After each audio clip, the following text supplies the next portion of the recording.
Welcome, everybody, to Fantasy Football Today, presented by BetMGM, the sportsbook born in Vegas. What's going on? It is Monday, September 8th, and we're recapping Sunday night's insane game.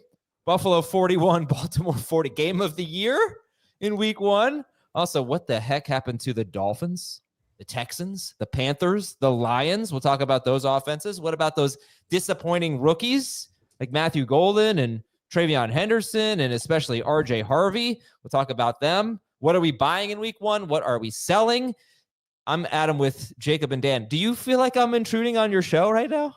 Not at all. I'm excited. This is the show. This is the original OG show. It all started with us three. And this is the one that I look forward to most. Jacob and I talked about. It is weird, though, because it feels like a cram session. Like I feel like I'm back in college trying to watch as much as I can before noon on a Monday. So that's the only part I don't like about it. But it's fun because it really cranks you into gear. And I'm just so excited football's back and to talk football with you boys. I love football. I loved everything about yesterday. But football doesn't love me. As you can tell from my updated refrigerator magnets back there, and by tell, I mean you'd have to use an eyeglass to see what I'm talking about. The Giants are now 0-1, and they looked as miserable as they've looked every week one for the last 3 years. My fantasy teams, I did good. It was a good day there, but football just doesn't love me, man. Well, listen, my fantasy teams, I had a bad week one, but I didn't lose week one of a guillotine league. And I'm That's good news. Yeah, you never want to be eating cold peanut butter either. So, no. Cold peanut butter is great, dude. The food might be good, but your team cold peanut butter is apparently good. Which one is having a bad week? You're gonna get chopped from the guillotine league. I'm getting chopped from that guillotine league. Yes, dude. Is there any way out? Did I have Harvey in it? Jamie said you need a huge game from Colson Loveland. No. Hey, for the brand. I didn't even see. That was the one league I didn't check yesterday. I'm in 32 leagues this year. That was the one. My other two guillotines were good. Wait a second. Did I have Worthy in that league? What do I have in that league? I don't know, and I don't care. Jacob, what's going on? How we doing? I'm psyched, man. Highlight of my week here, being on this Monday show. Let's go. Good. All right. Buffalo 41, Baltimore 40. The Bills had the ball for nearly 35 minutes in this game. And it was a bonanza. 33.4 fantasy points for Lamar Jackson, 6-point per passing touchdown leagues, 42.8 for Josh Allen.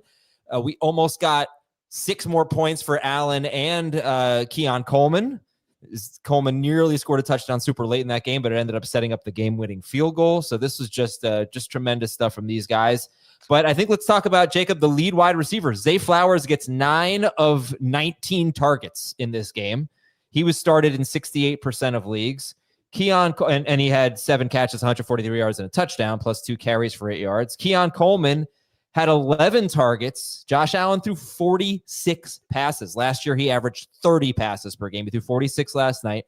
Keon Coleman got 11 targets. He only had 3 targets going into the fourth quarter. He did almost all of his damage in the fourth quarter. Who are you more impressed by, Zay Flowers or Keon Coleman, who has started in 8% of leagues?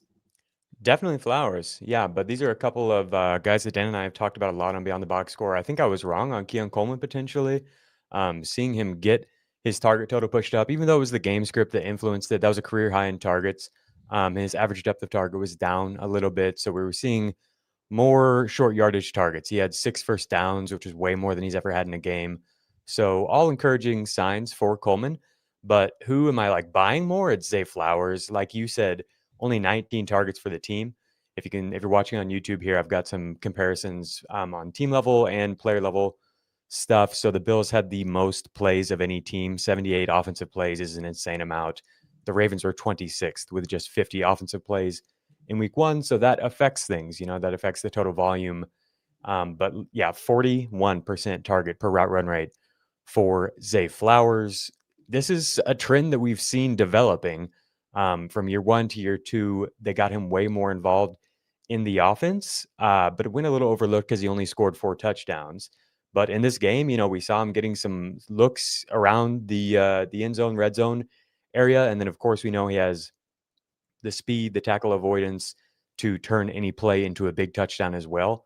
So that's how he gets to more upside than we've seen in the past, is continuing to evolve as a player, which is what we saw here with the target volume and the efficiency. But then also if he gets some of those big plays and touchdowns, and all of a sudden he could be a top 12, top 15 receiver. Dan, more excited about Zay Flowers or more concerned about Mark Andrews, who had 1 target in this game? More excited about Zay Flowers. I mean, we kind of knew at this point with Andrews, he's becoming a touchdown or bust type player in fantasy football. I think everyone kind of project that into his value. But Flowers is an interesting case because Jacob and I put him like when we did our breakout show, we talked about Zay Flowers. We broke down all the exciting stuff. And then we kind of just not fell off, but just kind of stopped talking about him because it's like, well, is there any touchdown upside? But it's the situation that we always see in fantasy where you follow the actual player who looks really good on tape. The targets weren't amazing, but the yardage was there and the yards per target were great. And if he just falls into more touchdowns this year, he's going to be a breakout in fantasy. The touchdowns are the reason he hasn't been a breakout to this point. And I thought he looked unbelievable last night watching that game live. So I'm really excited about what Flowers can be this season. And there was also opportunity for more, I thought, in that game. So it will depend somewhat on game script. Like, I don't want to make too much of a game like this where there's 80 plus points scored because it won't look like that every week. But man, he looks good out there, Flowers. He always looks good. For the people who didn't want to draft Zay Flowers or on like our FFT show, we kind of said he was going too early. I think he was early round 6 pick or something like that. And maybe even round 5. And we just didn't think there was enough pass volume. So I think the good thing is, he got 9 targets, incredible target share. He had a 25% target share last year, and that 25.4%. That was with leaving week 18 early with an injury. He was on pace for 121 targets in the first 16 games of the season for him. But still, they threw 19 passes. So it is going to be a problem some weeks. Right. It can be a problem a lot of weeks for Zay Flowers. But that doesn't mean you have to like sell him. You could just ride it out and accept there are going to be some highs and lows, but he's obviously going to be the focal point of the passing game. He's so good. He's very good. He was top 5 in average separation score last year, and that's just before he gets the ball in his hands. And he's very, very good with the ball in his hands. So in this offense, you might have to take some bad weeks, but that's kind of the case with pretty much any pass catcher. I mean, look at what Nico Collins and Brian Thomas Jr. and Jamar Chase and all these players did this week. Yeah, exactly. All right. It is weird to think that Flowers finished as wide receiver 36 per game last year, and he had a pretty solid year. But just 4 touchdowns killed him. Yeah, 4 touchdowns. Okay, so with Coleman, hang on to him or try to turn him into something?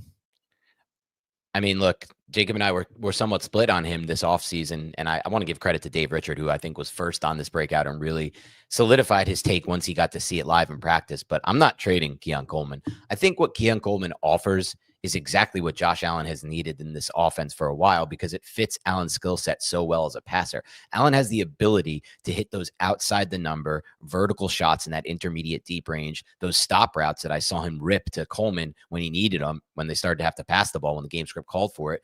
And they look great on it. I thought their connection was great. Their timing was great. Coleman made some really good catches away from his frame, some good adjustments to the football. And then as a mover, I thought Coleman looked really strong as well, just moving in and out of his breaks. Even though there were a couple vertical routes, I thought he had a really nice release off the line of scrimmage.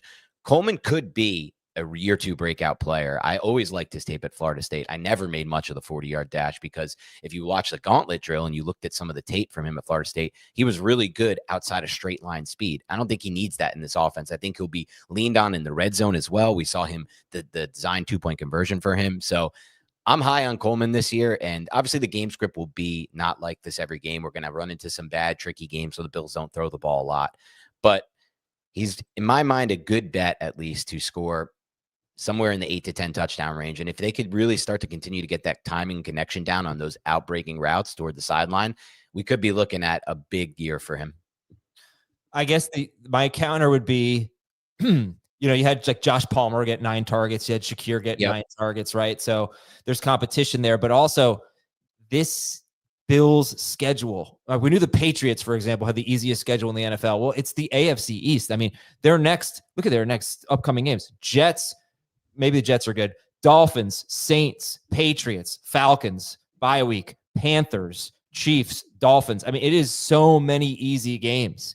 So what does that mean? Does that mean 30 pass attempts per game? Does that mean 6 targets for Keon Coleman? That's the issue. It could be a problem, but again, I think you're happy if you drafted him, and he hopefully is the number 1 wide receiver for one of the best offenses in the NFL. Dalton Kincaid, 51% of the snaps. He did catch a touchdown, but not that encouraging of a game, I think we'd have to say. Same Kincaid as last year, I think. Khalil Shakir, basically as Khalil Shakir as it gets. Anything else from this game, guys? Just James Cook, a player I was high on all offseason. Have to be enthused with what you saw from James Cook if you also drafted him a lot like I did. Didn't come off the field a lot. Played sometimes came off the field, not often. He came off the field. Not often. I think he only played like 55% of the snaps or something, but he doesn't play on third down. But it doesn't matter. He's a goal line back. That's what I was going to say. Used in the red zone, which is the most important thing for James Cook. Used in the passing game, made an incredible play in the passing game. I think Jacob's having computer issues. And also was used when they went to that hurry up tempo offense. They brought in Johnson for a few snaps, but it was mostly Cook. And so I just thought it was all enthusiastic. And really with Cook, it comes down to the talent. He's unbelievable out there. He's incredible in space. He processes the defense incredibly well, makes awesome cuts, and has long speed and burst. I think he's just simply put one of the most talented running backs in the NFL. Yeah, I still, if I were drafting again today, I'd still draft him in the third round, because he played 56% of the snaps. He had 5 catches in this game. Again, a lot of pass attempts. He did not have, that tied a season high from last year. So he had 2 games with 5 catches, but last year, he had like 30 catches or something like that. He also came inches away from 2 more touchdowns. I love him. I mean, I thought he was one of the safest round 3 picks. It's even if Cook and Coleman have flaws, right? It's the offense that they're in. Exactly. Going to boost them. I would say that he should be picked. If we could redo it over again, I'd take him right in the range I took, like the Bucky Irving types. All right. Jacob having some computer issues. So I never said simple advanced stats from simple people. Now it's now it's our whole tagline. Simplest people. Now without Jacob here, forget it. Oh yeah, we're screwed without Jacob. All right, super simple. For those of you who have kids, super simple songs. Is that what it's called? What's the Beyond the Box Score schedule for this week? Yeah, Beyond the Box Score. Obviously, you had our off-season schedule, and you could check us out on YouTube on the Beyond the Box Score feed, or if you want to do us a favor, go to your iTunes and Spotify, leave a 5-star rating and review. We will ultimately answer any question you leave in a rating review. It helps us grow the show. This week, we'll have a show tomorrow, which is going to be an interesting crossover show with Heath Cummings. It's a Dynasty Beyond the Box Score crossover show where we really dive deep into some of the rookies and younger players in the NFL to give you guys hopefully an edge for Dynasty, but also for the back end of your rosters. I know a lot of people think you need, to find some upside on your bench, and that's going to do it. Sorry, I was looking at what Jacob said. Also, Wednesday will be usage reports from every position. That's going to be a show that we're going to get every week with Jacob Gibbs, and there's also going to be a solo show coming. Sorry. All right, no, that's okay. I should put you off there. All right, so yeah, there's a lot coming up this week. Coming up on today's show, Dan, if you could check the chat for me real quick, the private chat. All right, coming up on today's show, are we worried about Nico Collins? Are we just bailing on Tyreek Hill and Jalen Waddle? I'm going to give you some screenshots to show you some of the opportunities that the Dolphins had. I'm going to give you some screenshots to show you how big of a day Marvin Harrison Jr. could have had, but also it wasn't the most encouraging day for Marvin Harrison Jr. We'll talk about him, talk a little bit about the Colts.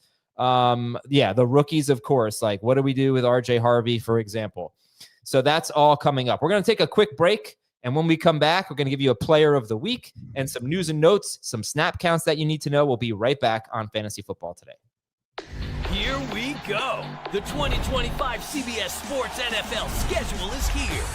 18 glorious Sundays. He's got his receiver touchdown. Filled with rematches. Oh, the play of the year. And rivalries. Touchdown, Bengals. Plus, plenty of superstar showdowns. And an epic matchup between the Chiefs and Cowboys on Thanksgiving.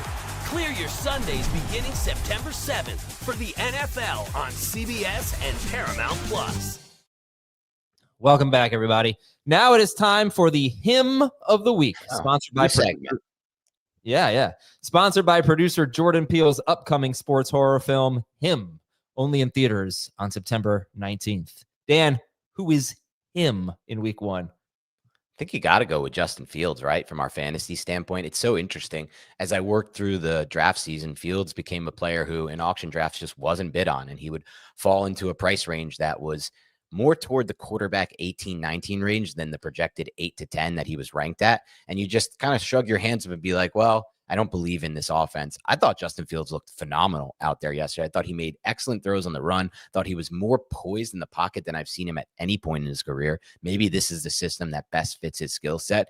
And his connection with Garrett Wilson was obvious. It dates back to their days at Ohio State. But in addition to all that we expected from Fields in the run game, what he did as a passer was really interesting to me. And it's not like he did it against a bad team. The Steelers are, or at least were, a good defense last year. I think one of the biggest factors is the Jets did a really impressive job locating 2 offensive tackles, which is really hard to do in the NFL, even when you have those top draft capital. Just ask the Giants with Evan Neal and several other teams. I mean, Ike Ekwonu, all these teams that have missed on early tackles. Both Membu and Fashanu are studs at the offensive tackle position. And that makes a big difference for Justin Fields from a passing standpoint, in addition to everything he offers as a runner. So I got to buy on this. I think he could easily be a top 6 fantasy option at quarterback this season, potentially a difference-making player who reaches that top tier. Okay. Good start for Justin Fields, and we're hoping that he can keep it going. Next week, he gets Buffalo. So they're a pretty beatable defense. Oh, Jacob's back! Thank God. All right. That was the Hymn of the Week, sponsored by the upcoming film Him. Producer Jordan Peele invites you to the football, sports, and horror event of the season, which asks the question, what are you willing to sacrifice? See Him only in theaters on September 19th. Nice.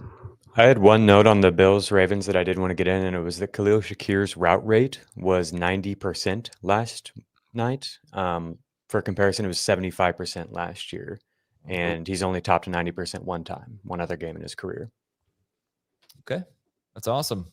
How about Jawan Johnson? We talk about he played 99% of the snaps yesterday. That's crazy for the Saints.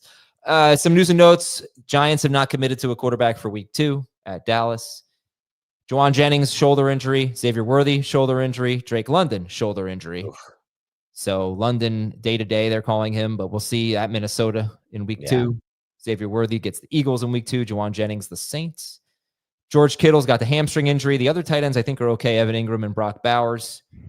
Offensive line. So the Texans' offensive line is a mess. They played the game without starting guard Ed Ingram, and then they lost 2 linemen during the game. One came back, but David Andrews, their center, left with a foot injury. So that's 2 starters. They could be down next week against the Bucs. We'll see if Ingram can make it his way back for them. And then you just had some other, New Orleans, they were without an offensive lineman, and then Talise Fuaga left with a knee injury. They get to San Francisco next week. Miami's offensive line is a problem, but I don't know. It wasn't that bad. But they lost Austin Jackson, starting right tackle, to a toe injury. On defense, big ones. The Giants linebacker Micah McFadden was carted off. X-rays were negative, but he's a good player for them. Denzel Perryman for the Chargers linebacker, he left with an injury.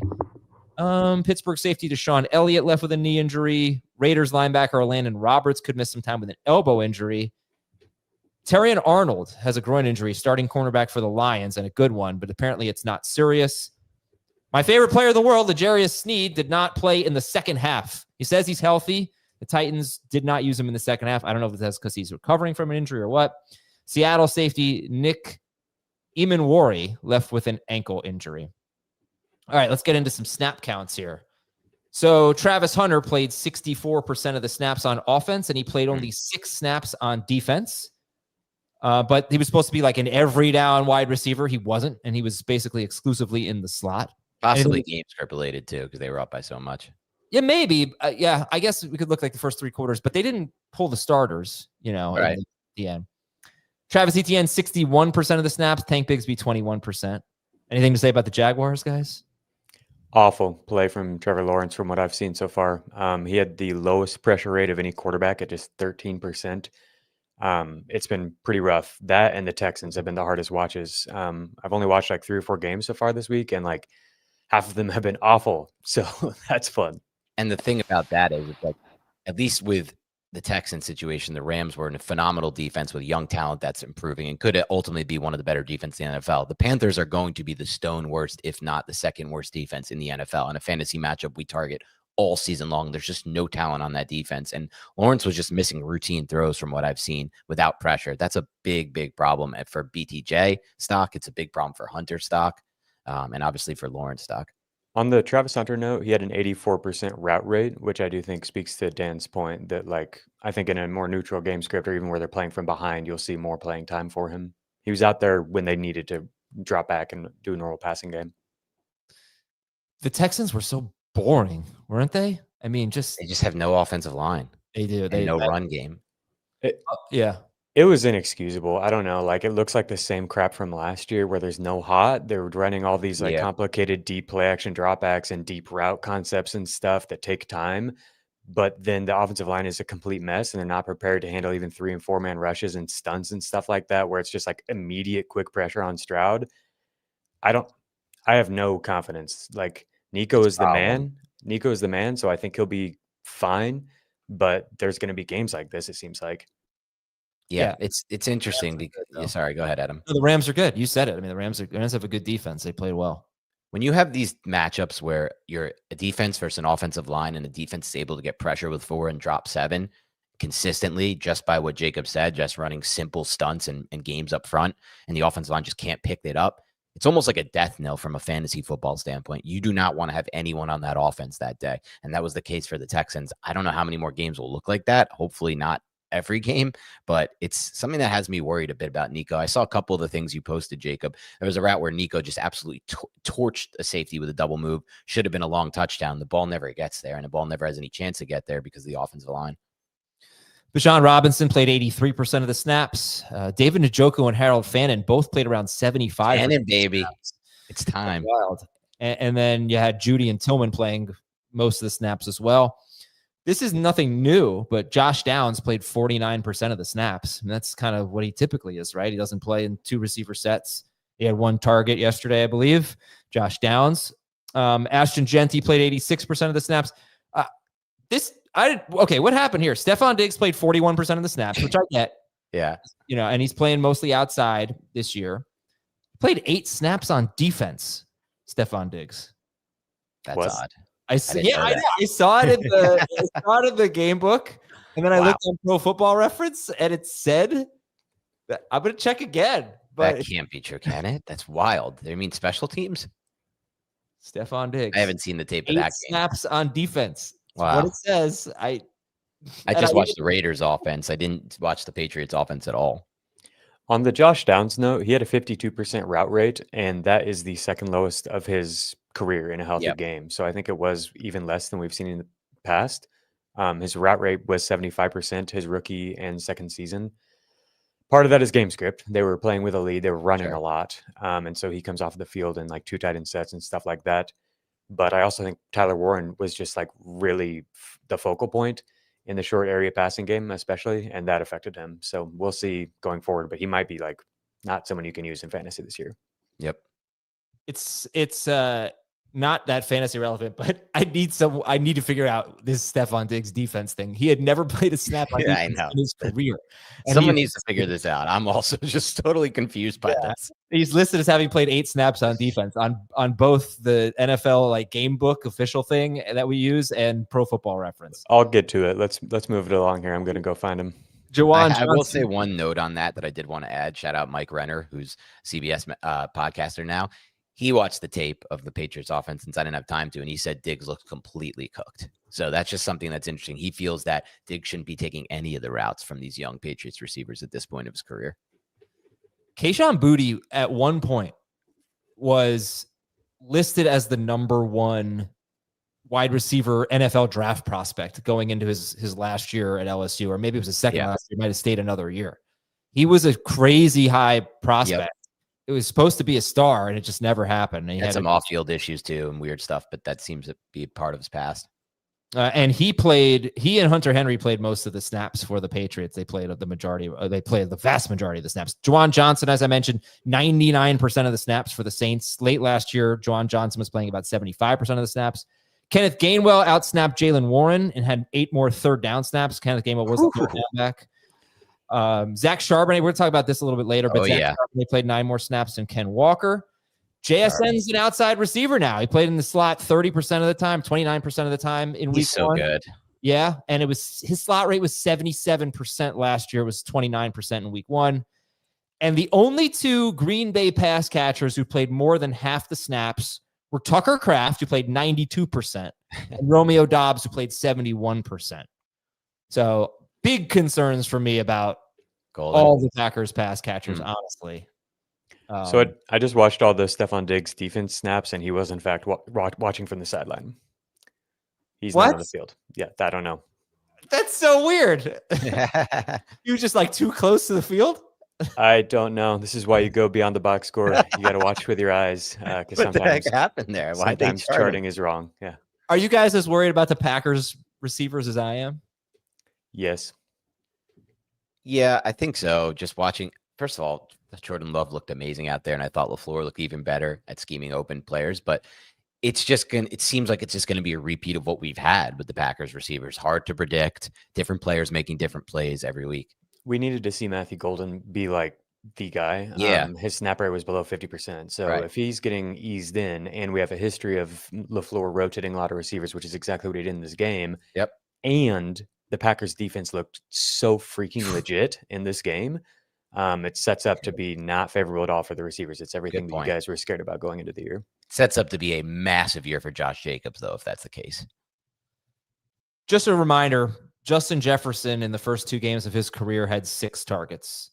He played 69% and 54% of the snaps. For the rest of the year, he was on pace for 145 targets and 1,600 yards and 11 touchdowns. How many touchdowns? I don't know. A lot of touchdowns. 9 touchdowns. So you be patient, but it wasn't what we wanted to see. It is time for football at BetMGM. Register with BetMGM to get instant access to the best variety of parlay selection features.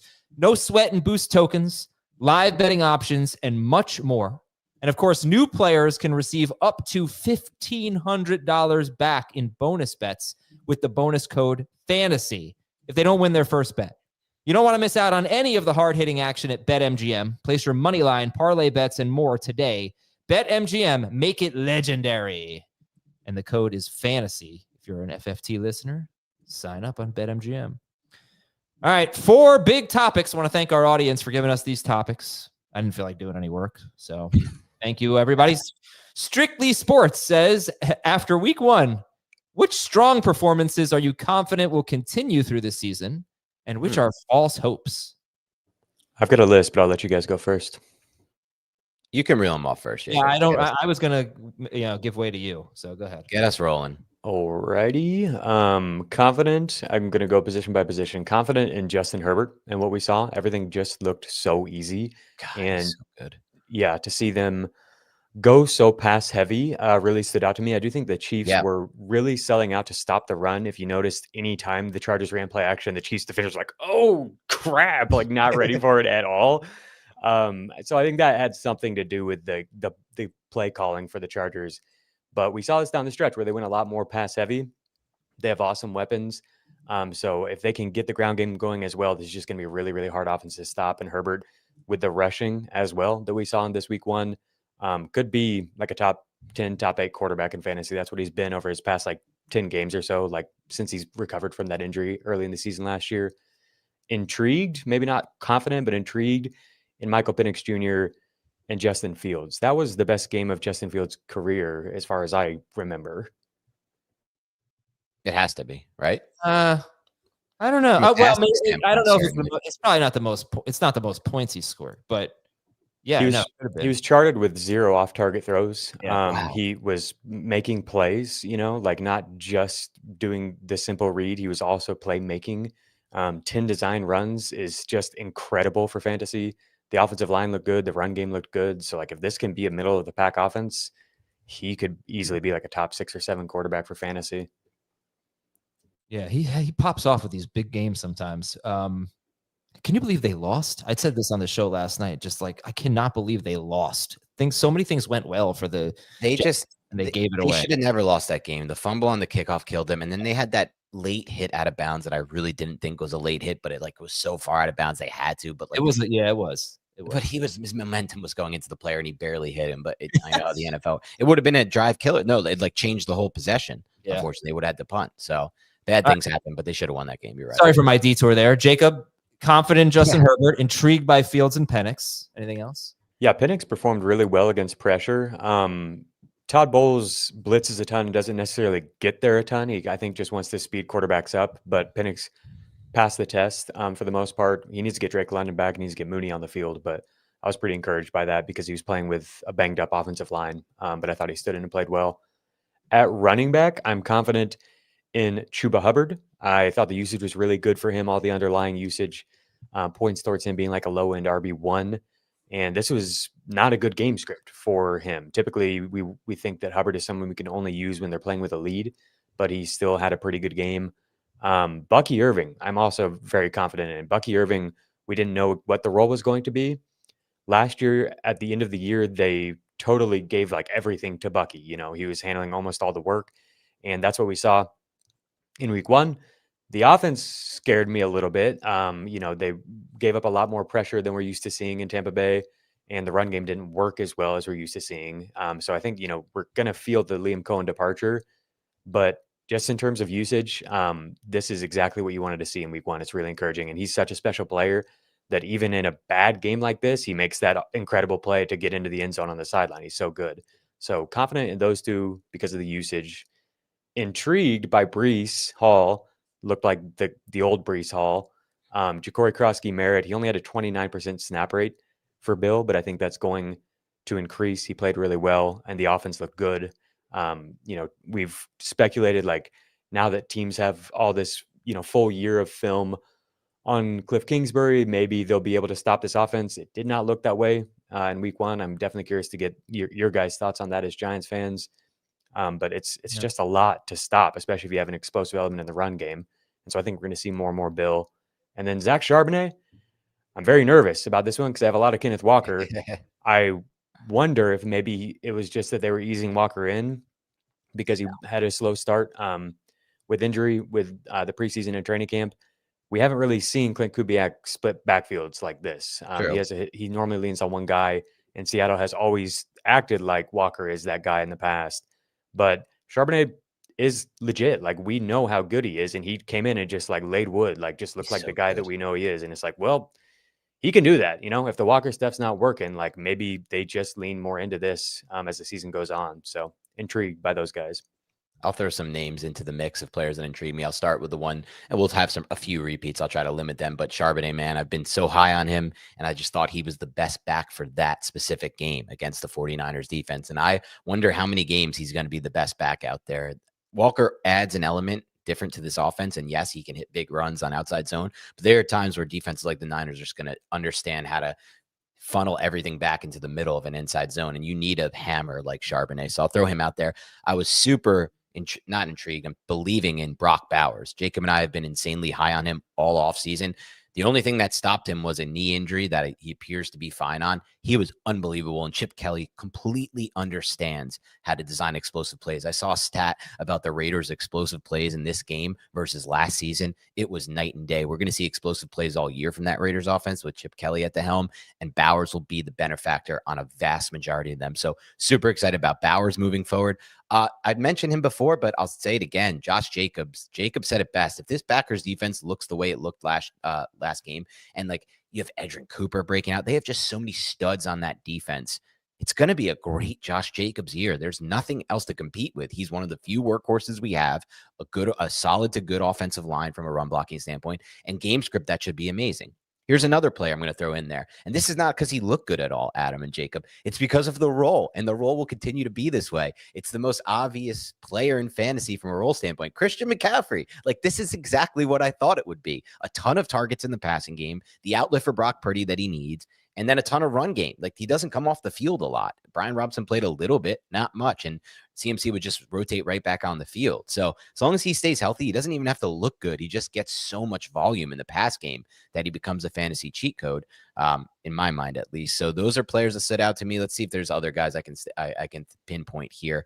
I've got more. Yeah, go for it. Yeah, let me finish up a receiver and tight end. So we talked about Zay Flowers and Keon Coleman already, but I do think it was extremely encouraging. I'm confident in Flowers. I would put Coleman in the intrigued bucket. Jackson Smith and Jigba, super confident in what we saw in a game where the passing game wasn't really working. He still dominated. Also, weirdly, Clint Kubiak didn't do any of his pre-snap motion play action stuff that are efficiency boosters for receivers and still Jackson Smith-Njigba dominated as an outside receiver. I think this is who he is. If he's locked in all year, like he's just really, really hard to stop. Hollywood Brown, the role is there. Yep. I don't know if I believe in him long-term. His average separation score was negative in week 1. So it's like basically a below replacement level player, but the role is so good that for fantasy, I'm confident in him for the time being. Chris Olave, I wanted to point out because no one believes in Chris Olave, but here we are, week 1. Kellen Moore plays super fast, produces a ton of pass volume, even though it's Spencer Rattler under center. Yeah. And Chris Olave gets the pre-snap motion stuff. He tied Deebo Samuel for the most routes where he was in motion before the snap with 10. Since entering the NFL, Chris Olave is wide receiver 2 in yards per route run on pre-snap motion routes. He's a very good player, and the situation is good. So I'm pretty confident in him. After all right. Hold on a second. Targets and receptions. The situation is not good for touchdowns.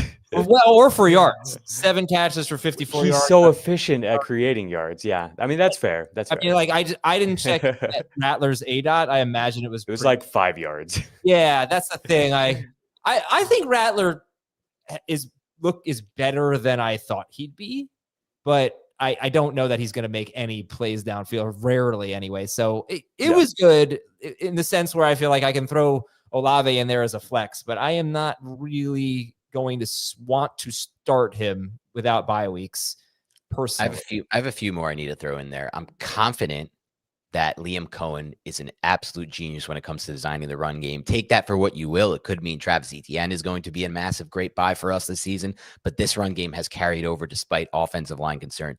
I am confident that you are not going to want to start quarterbacks against the Broncos defense. I did watch Cam Ward against the Broncos defense. That defense is the best in the NFL by far right now. The Broncos, they're in we'll see about that. No, we won't see about that. They were the best defense last year, probably. They played such an easy schedule last year. And when the Bengals came to town in week 17, they lit them up. Okay. So it's one game. They're going to stop a great. Yeah, but you're going to give them all these kudos for stopping Cam Ward in his. No. I'm going to give them all those kudos from that was the game I watched yesterday where it seemed like the offensive line had no chance at all at any point because of the pass rush. That's how it looked. They're great defense. And that offensive line is not great for the Titans, but it's much improved and it's better than a lot of the offensive lines they're going to match up against this season. We'll see if I'm right on that. I could be wrong. I'm also confident. I like this segment. I'm confident that's the best I've seen Kyle Pitts look since Florida. Honestly, I don't know if that's going to mean he's relevant again. Intrigued. Let's put him in intrigued. I'm just confident in that one part. I'm not confident in him as a fantasy asset, but I'm intrigued by him as a fantasy asset because he looked to be moving with the ball and without the ball better than I've seen since the Florida days. Maybe he's finally healthy. I don't know how that could be. Like, I don't know how he could go so long being looking the way he looked and then look the way he looked yesterday, but doesn't mean he's a fantasy asset just yet, but it's possible there. And I'm definitely intrigued by that one.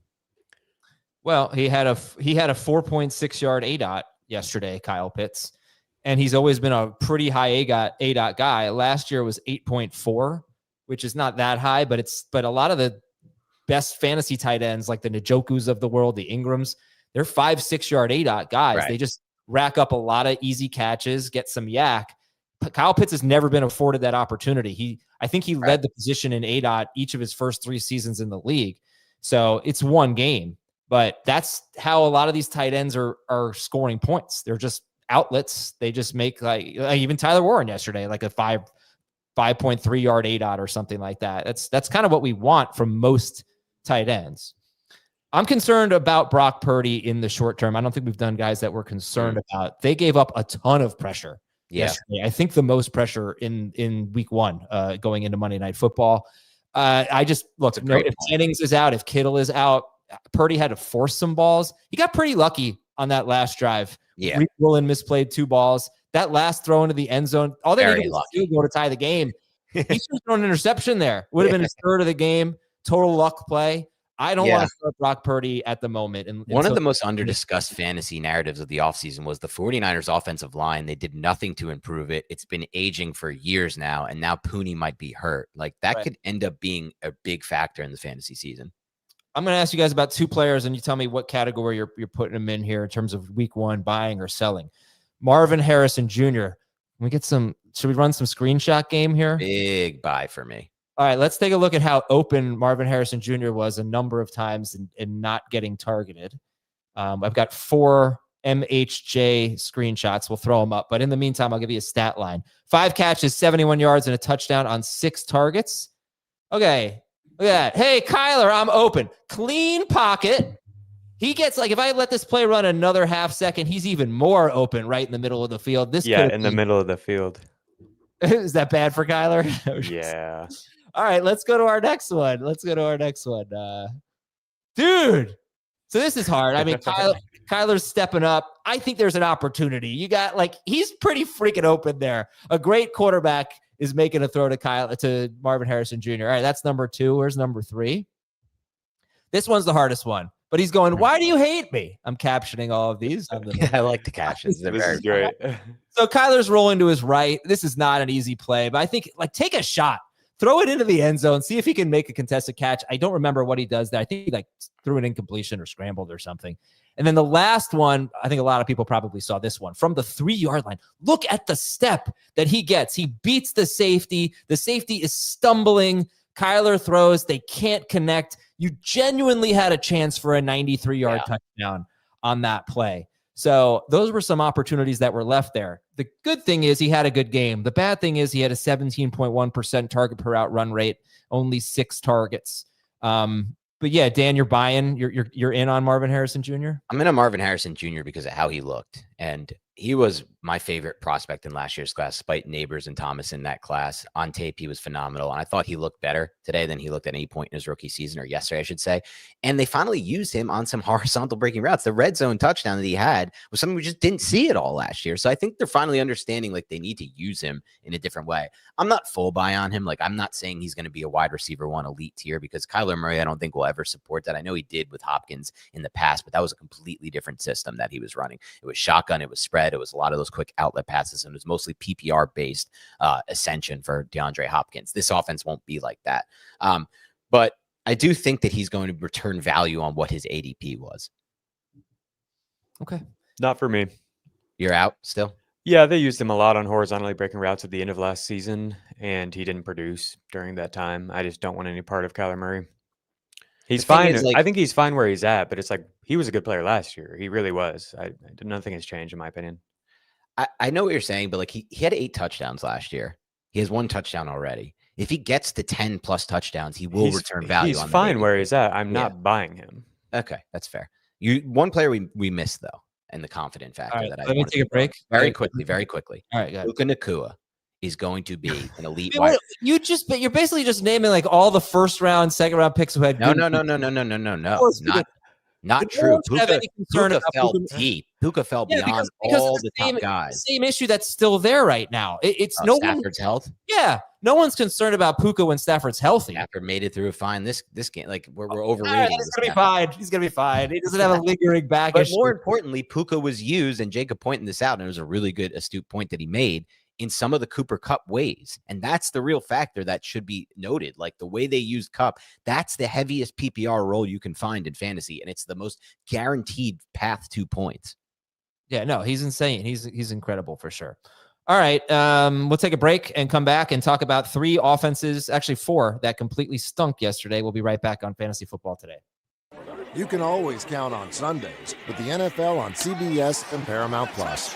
So even if you can't count on accurate expiration dates, That is a rookie mistake. or people appreciating your fashion sense, Jim, the crowd is not on board here. you can always count on Sundays with the NFL on CBS, streaming on Paramount Plus. Glad we wear our good jerseys. Getting cooked by the chat for this Puka take, and I stand by it entirely. I've got 2 non-Puka Brock Bowers ones for you. Deebo Samuel and Michael Pittman. They both look like the guys they've been in the past. The target volume was great. Pittman, yeah, I mean, Pittman, I think, was, like, completely wide open on 2 of his biggest plays because the Dolphins are just pathetic. And honestly, I think we have to sit here and decide what we're going to do with our Colts. How much are we buying it? You know, Tyler Warren had a very good game. Pittman had a very good game. You know, what do we do with that? Because I still think Daniel Jones is a bad quarterback. One game can't change that for me. But he played well with no question. I mean, I assume this is all relative, right? Like, I don't think Pittman's wide receiver 8 or whatever he finished as this week, but relative to where he was drafted, I feel confident going forward. Okay. Well, what about Warren, though? Same exact thing. Feel confident relative to where he was drafted. Think he looks like a good value, potentially like one of the best values at tight end. Don't necessarily see him as like a what did he finish in fantasy? Like wide tight end 2 or something? No, because he didn't score. He had 7 for 76 on 9 targets. He's probably actually pretty close. Tight end 1 was Juwan Johnson. Brock Bowers was tight end 2. So Warren was probably up there. Yeah, I don't think you can expect that every week, in this offense, but he looked really good, and it was obviously an emphasis to get him the ball. Okay. That's all you can ask at tight end. He doesn't have like as much touchdown upside as like you would maybe want at tight end in this offense, but I think like for a rookie tight end to come in and have the role, get the targets, produce 15, he was tight end 3 in PPR. Super encouraging.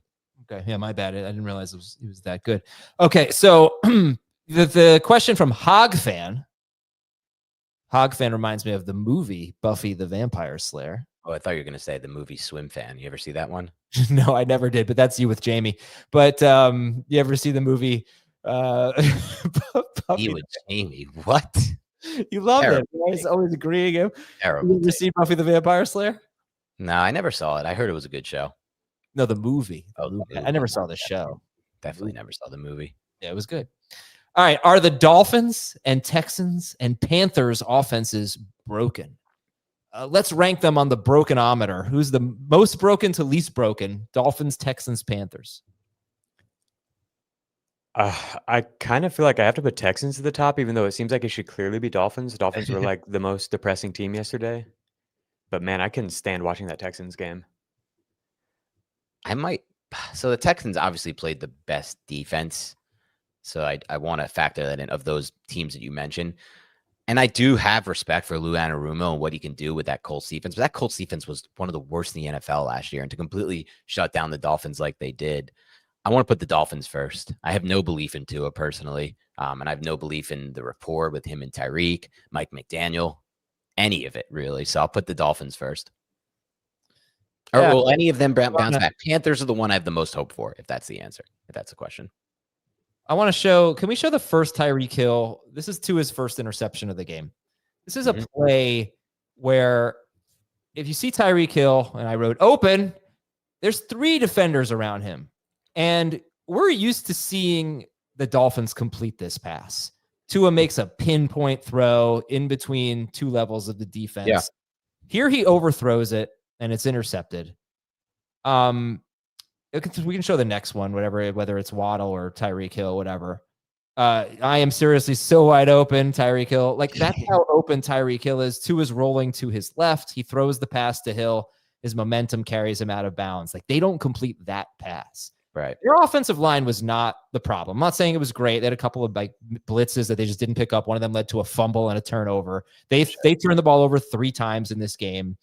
That was bad. But the Colts were 29th in pressure rate. Only the Panthers actually had a lower pressure rate than the Colts in week 1 through the Sunday games. And I think it just like there were plays that they usually make that they didn't make, and they barely had the ball.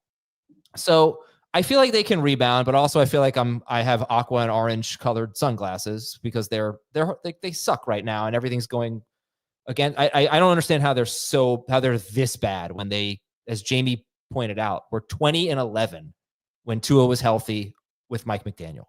They're good. Why are they this bad? Well, first of all, their defense sucks. They were in a hole immediately. They're down 3-0. Then they get the ball back. They turn it over. Next time they get the ball back, they're down 10-0. I mean, they're just immediately in a hole, and that could be a problem for them. The Texans, one thing I wanted to point about the Texans, their field position was awful. They had 1 drive that started better than their own 24-yard line. Because I was watching, I was like, man, they're backed up a ton. Right. They had twice. The Rams only kicked off 3 times in the game. Twice, they kicked the ball into the landing zone. It bounced and rolled into the end zone for a touchback, which puts the ball on the 20-yard line. That is like one of the worst case scenarios for an offense to let that happen. They let it happen twice on 3 kickoffs. So they were backed up deep in their own territory a lot. They started their first 2 possessions were from the first 3 or the 20, the 5. No, they started from the 20, then they had a holding penalty. So they started from the 10, then the 5, then their own 20. And then Carolina, I mean, I watched every snap for all three of these teams. I actually felt like Carolina looked like the most competent offense. They had some chances. They missed a few plays. Problem being, they played by far the easiest defensive matchup. Well, the Colts should be a pretty easy matchup too. But I didn't see any issues with the Panthers that didn't seem fixable. I see a team that doesn't have a lot of speed and it's probably not going to make a lot of big plays. That's my concern with Carolina. Yeah, I wonder if – sorry, go ahead, Jacob.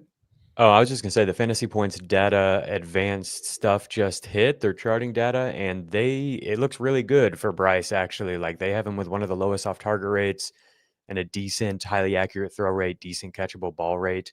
I haven't got to that game yet. His time to pressure was very fast. They were getting there fast when they were getting pressure, and I know his overall pressure rate was decently high, too. I think my guess is that, like, they just kind of got in a hole, because their defense, they got down early. And then the way Bryce plays is volatile, right? I feel like he kind of falls into the hero ball stuff sometimes. And we need more like success rate kind of plays.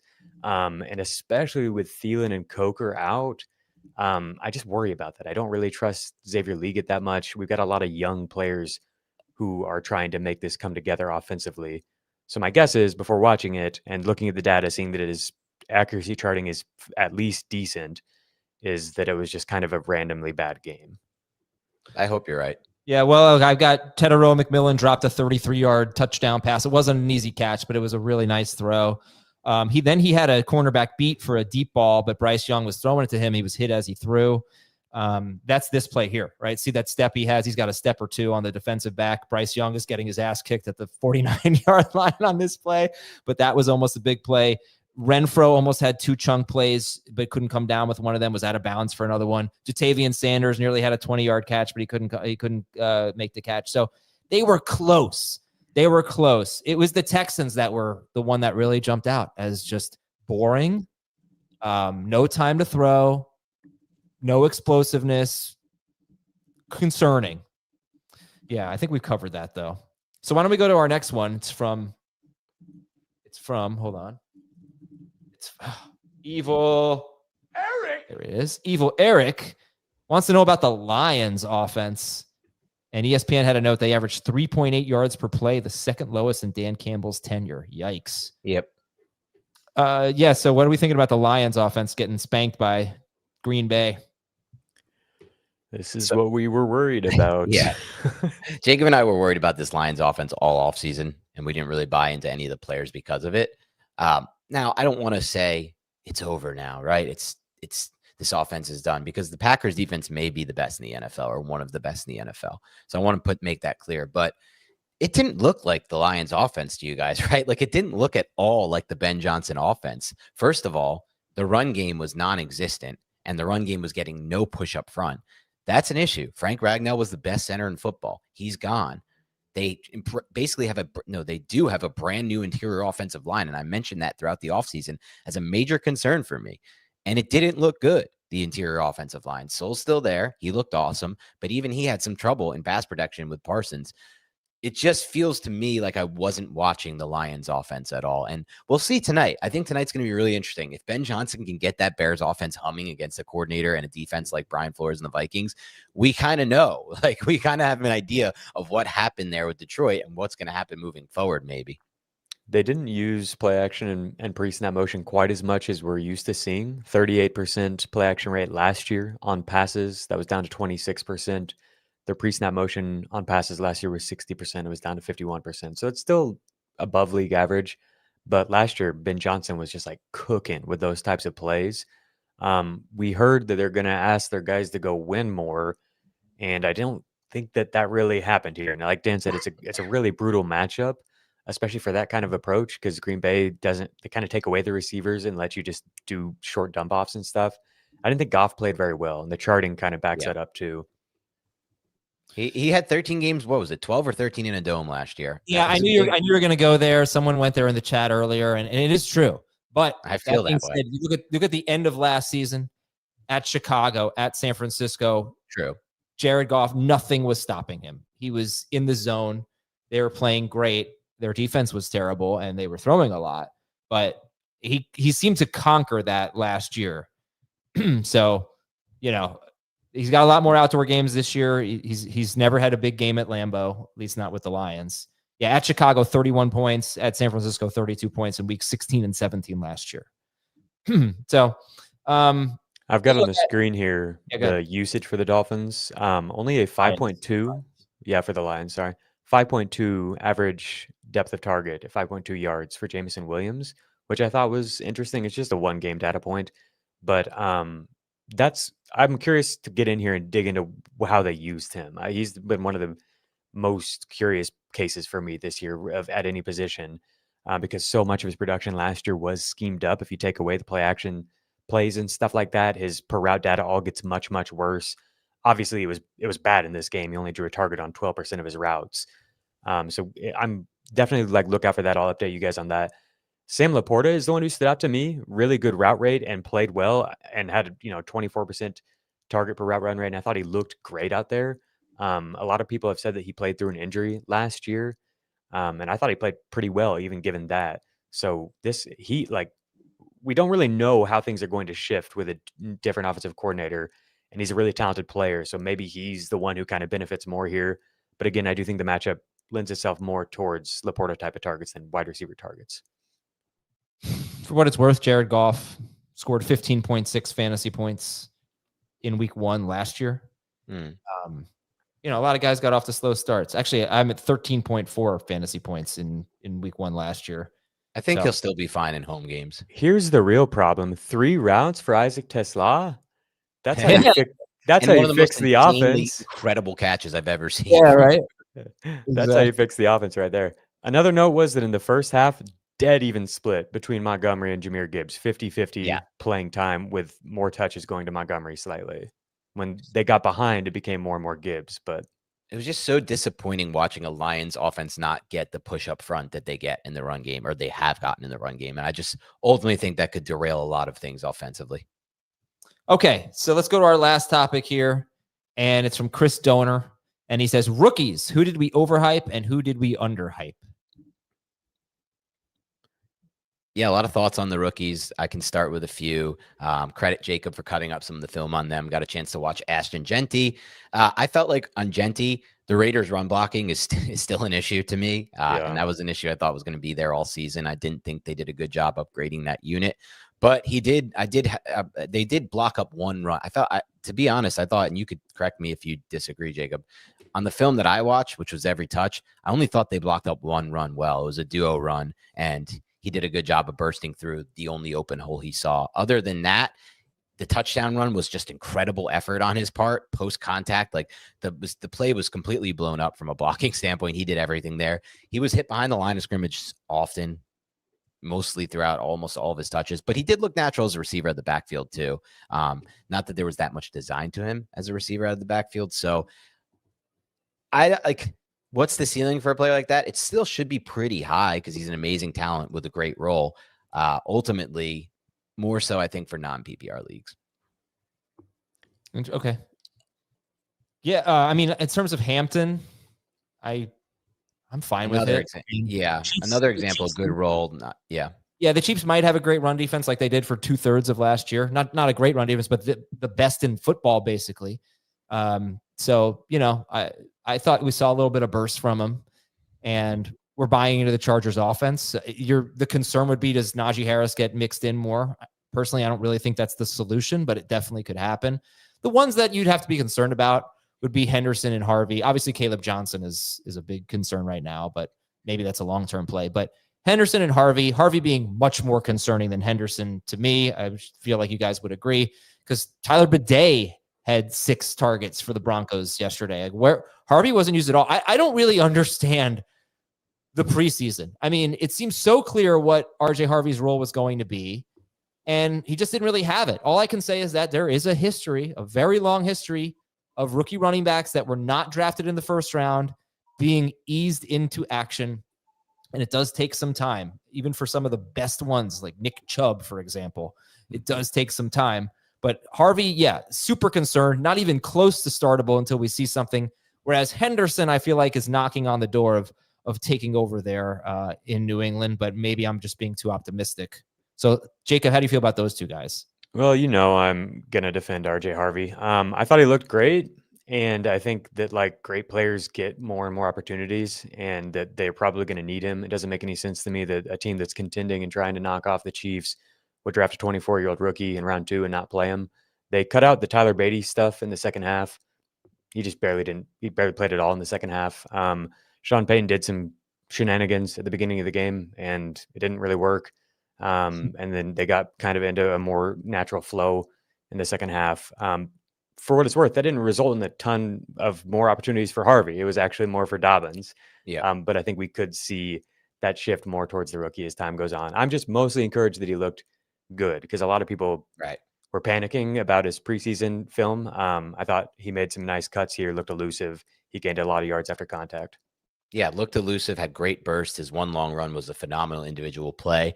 I'm with Jacob. I mean, I was high on Dobbins all offseason, so I still am pro Dobbins. I kind of had an idea this was going to be his role in the offense as a veteran player, and I think he'll score a lot of touchdowns as long as he's healthy. But he has an injury history, and if he goes down, that could be what they need or what RJ Harvey needs to break out. But I'm with Jacob. I think this role will expand. I'm actually more worried if it were me about Henderson, not because of the player, just because of the role and because of the Patriots offense and their offensive line specifically.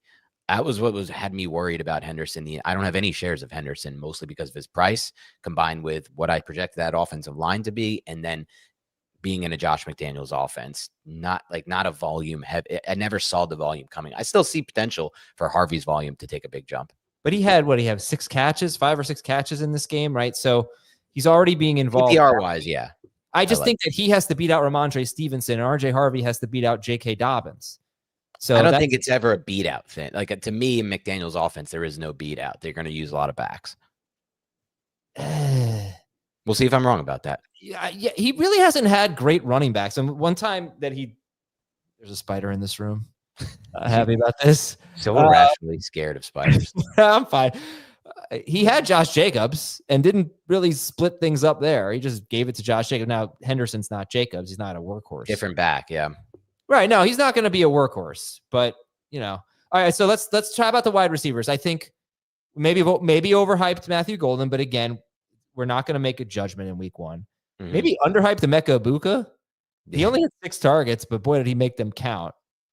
Don't know about Hunter yet. I know the question is who's overhyped, who's underhyped. I don't think that we need to take a stand in week 1. I think it's perfectly fine to say, I don't know. And let's let it play out. Patience. Yeah. Yeah. But obviously I'm worried about Golden, and I'm worried that I didn't draft Emeka Egbuka, which might have been really stupid. He looked terrific, but what do you guys think about rookie receivers? The only thing I would add is that Elika Yamanor played a ton for the Titans. He also got a surprising amount of first read targets. So he's somebody I'm keeping an eye on because I think he is a talented guy. I know that you aren't a fan of his, Adam. But this type of opportunity, 133 air yards for a rookie, he's intriguing. Yeah, I didn't like the way he was used. He did almost nothing that was not on the boundaries. Almost, he's some crazy thing like 4 catches in the middle of the field between the hash marks. Yeah, it's deep leagues. Nobody's rostering him, but it's just I want you to know that this guy is playing and is very big and athletic and could be something at some point.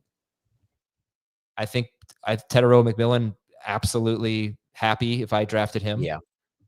Who do you guys think is going to lead the Buccaneers in fantasy points at wide receiver? Mike Evans. I still think it'll be Evans as well. Okay.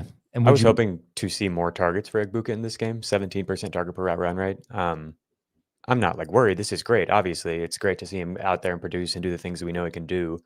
I just thought, given the state of the receiver position there, that he would probably see more targets. Yeah. You mean Egbuka Joe? That's right. Thank you. No one said it was. He said that was right. He didn't say great team name, Adam. He did a great job. Well, I think it was implied. I don't think it was implied there. How about his average route depth? I did not expect this. 10.5 yard average route depth for Emeka Egbuka. Yeah. That's very high. That's how they used him in the preseason. I thought that was maybe just a test run. I thought we would see him get more Chris Godwin stuff, but they didn't really do a lot of that. And maybe that's just Liam Cohen was the one scheming that up last year. The final touchdown he caught was good by him, but man, was that an incredible ball by Baker Mayfield. I thought that was one of the best throws by any quarterback this entire weekend. I'm pretty annoyed that Baker Mayfield had such a big game. Why? I still think he played very well. Got lucky again. Like a couple balls could have been picked. I don't know. Just kind of bothered by it. It's time to talk about Harold Fannin Jr. End the show on this. Yes. I love this guy. They use him all over the place. Use him in the backfield, use him out wide, use him in the slot, use him at tight end. He played a ton, 9 targets, out-targeted David Njoku, got some yak as well, got some downfield looks. What if he's just really good, Like I compared him to Trey McBride, who also broke out at a small school, similar to Fannin, similar levels of competition, and Fannin was better across the board. He tested better than McBride in any athletic testing that McBride did. I don't want to say he's better than McBride, but like, what if he is good? He could be good, and he's just kind of an unorthodox mover.